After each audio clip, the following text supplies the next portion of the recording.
Oi, gente. Então, meu nome é Magda. Eu vou ser a nova professora de História do Brasil de vocês. Espero estar com vocês até a data do Enem e espero que ajude. Basicamente, acredito que vocês tenham parado na parte da República da Espada e eu vou tentar fazer uns slides um pouco mais curtos e tentar falar mais, vamos dizer assim. Vou colocar mais tópicos, de certa forma, e vou tentar falar mais sobre os tópicos. Basicamente, ali na República da Espada é a primeira parte da República Velha, que ficou conhecida depois como República Velha. E antes da gente falar propriamente dito sobre República da Espada, eu vou comentar um pouquinho com vocês sobre o que vinha acontecendo antes, certo? A gente tem ali em 1840 o início do Segundo Reinado, que vai justamente até 1889. E durante esse segundo reinado, a gente tem ali a lei de terras, a gente tem a lei do sexagenário, a lei do ventre livre, a lei, a lei áurea, em 1888. E em 1889, dia 15 de novembro, a gente tem a proclamação da República, que foi um golpe de Estado. Esse golpe de Estado, o exército brasileiro fez com que a monarquia se retirasse do poder e fosse instituído a república no Brasil. O marco desse fim da monarquia foi justamente quando acabou aí o poder moderador. O poder moderador era justamente aquele poder que dava ao imperador ao rei, né? Dava ao rei o poder de decidir o que ele bem entendia. Se o Congresso falasse que não e ele achasse que sim, era assim e pronto, acabou. A decisão era dele e o resto que lute, basicamente. Com isso, com o fim da monarquia e início da república, a gente precisa ali de um intervalo de tempo para que se consolidasse a república. E para começar essa consolidação da república, a gente tem que construir um ideário nacionalista. A gente precisa construir uma ideia de que a república é melhor do que a monarquia. E nada melhor que isso do que acreditar no país como um todo, como povo, como nação. Com isso, a gente tem a busca por construir heróis nacionalistas, e um desses heróis foi Tiradentes. Essa obra de Pedro Américo, ela faz referência a, a quando Tiradentes foi esquartejado, e ele usa como símbolo tanto a imagem de Cristo, no caso, como alguém que deu a sua vida por algo, por alguém. Então, Tiradentes, teoricamente, deu, entre aspas, a sua vida por uma ideologia, por uma crença, que era justamente a república, ele queria a república, e ele era, e essa imagem que Pedro Américo pinta, é, ela faz referência ao país, de certa forma, porque se vocês olharem o desenho da perna com o corpo dele, a mão estendida ali, ela forma um desenho semelhante ao mapa do Brasil. Então, essa ideia de, de Tiradentes, seu representante, foi fortalecida para que a população acreditasse e tivesse a, a confiança de que a república era melhor do que a monarquia.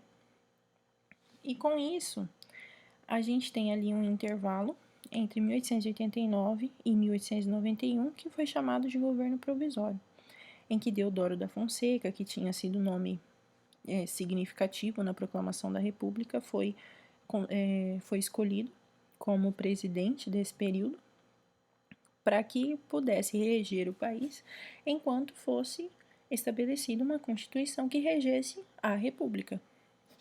Com isso, há essa construção do ideário nacionalista que eu comentei com vocês em relação ao Tiradentes, por exemplo, até porque a gente tem o feriado de Tiradentes até hoje. E durante esse governo provisório ali, Deodoro da Fonseca ele tem como seu ministro da Fazenda, Rui Barbosa. Rui Barbosa, ele cria a política do encilhamento, e a partir dessa política do encilhamento, qual é o objetivo dele? Ele precisa que o Brasil cresça industrialmente. Ele quer incentivar a industrialização do país. Só que a gente parte do princípio de que o Brasil foi um país agricultor por muitos e muitos e muitos anos, séculos. E nesse início, esse final do século XIX, o Brasil é basicamente cafeicultor. Quem tem dinheiro no país são cafeicultores. Com isso, se você tem uma política que quer que haja uma maior industrialização, você cresce na indústria e perde na agricultura. Então não havia um interesse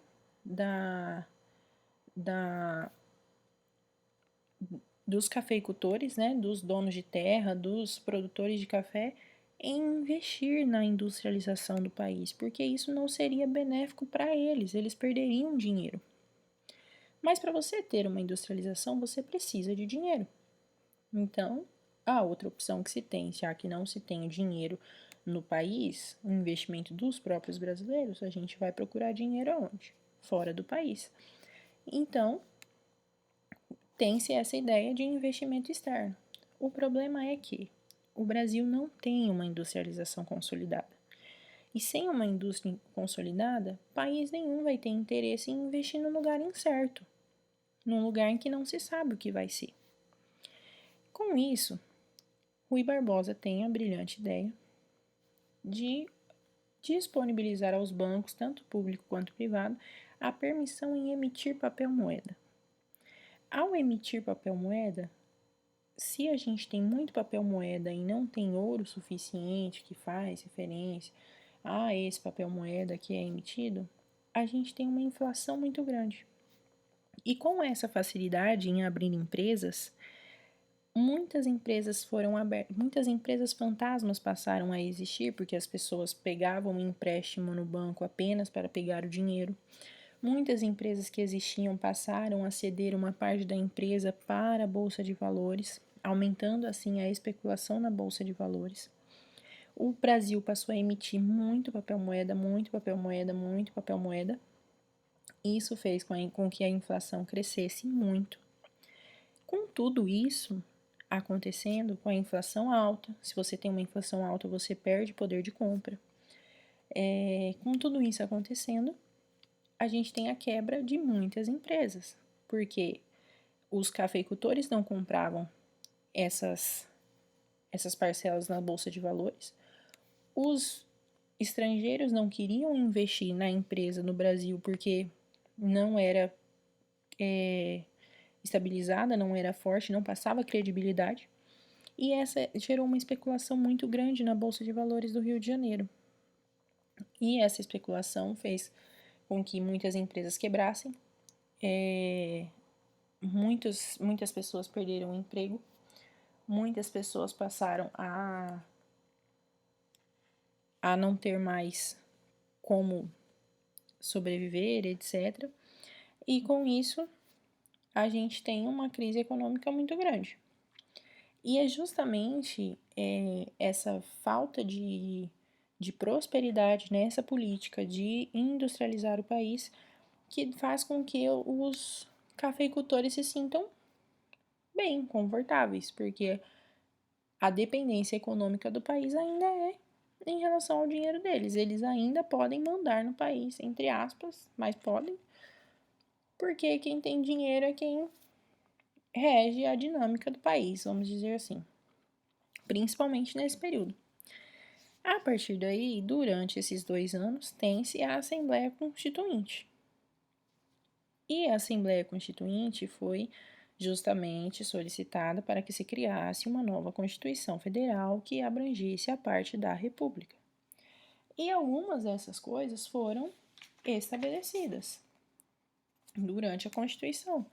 O Brasil passa a ser uma república federativa, passa a ser comandada por presidentes, com voto aberto, mas era limitado apenas a homens alfabetizados com maior de 21 anos.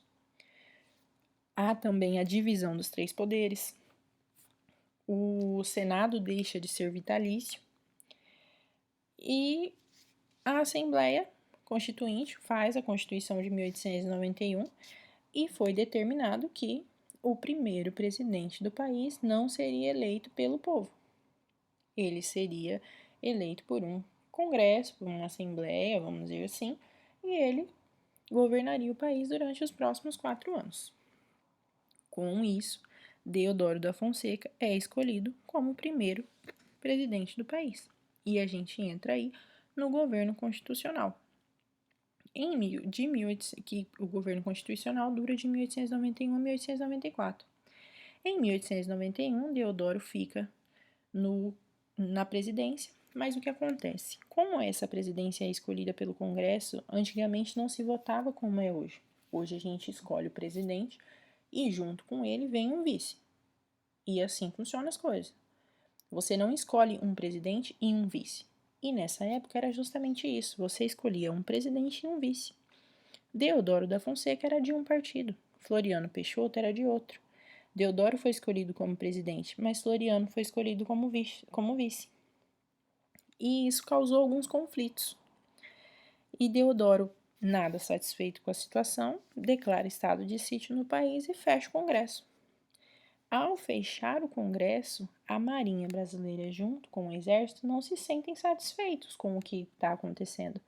Com isso, a Marinha, ela ameaça bombardear a cidade do Rio de Janeiro, ela põe os seus navios na orla do Rio de Janeiro, né? Na beira da praia do Rio de Janeiro, e ameaça bombardear o país. Com isso, Deodoro da Fonseca simplesmente renuncia ao poder.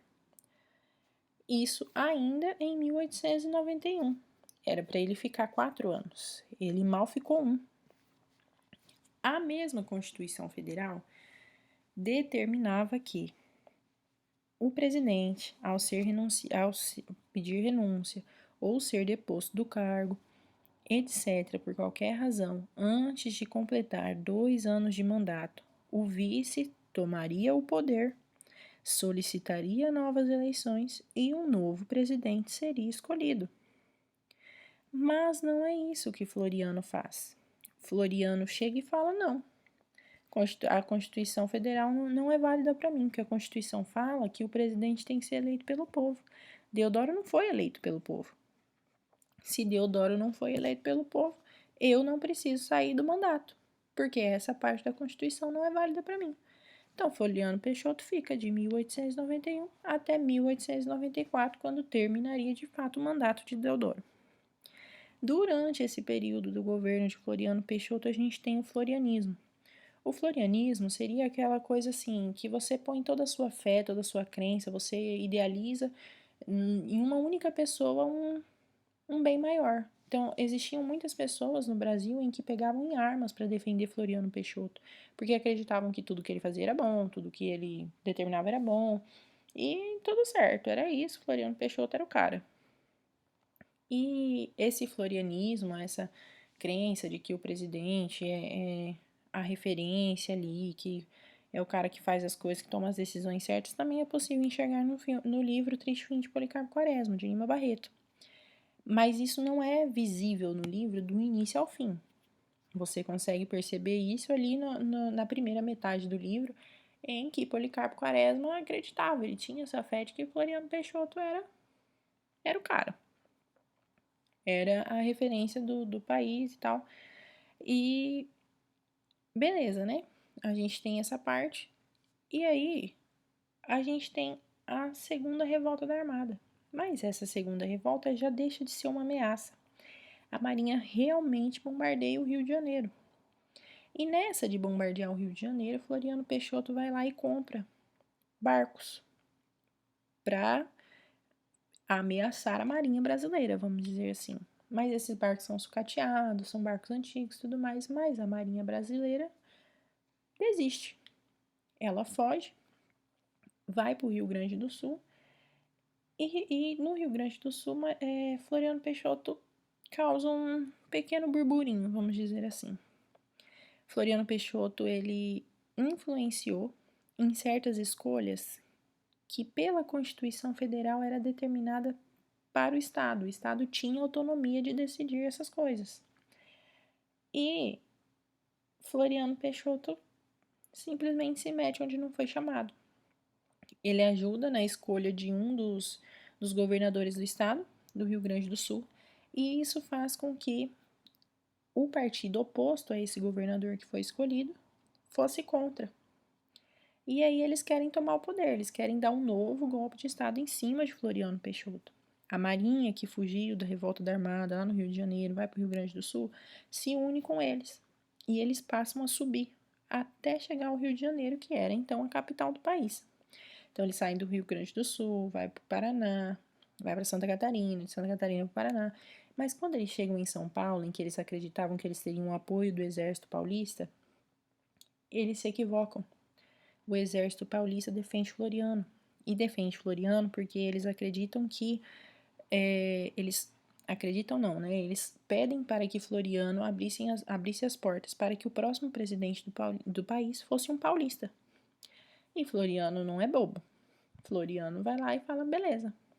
Então, com isso, o exército paulista luta a favor de Floriano Peixoto, acabando com essa revolução federalista. E aí, Floriano cumpre com a palavra dele. E nessa de cumprir com a palavra, em 1894 tem-se a primeira eleição. O Prudente de Moraes é eleito o primeiro presidente civil do país.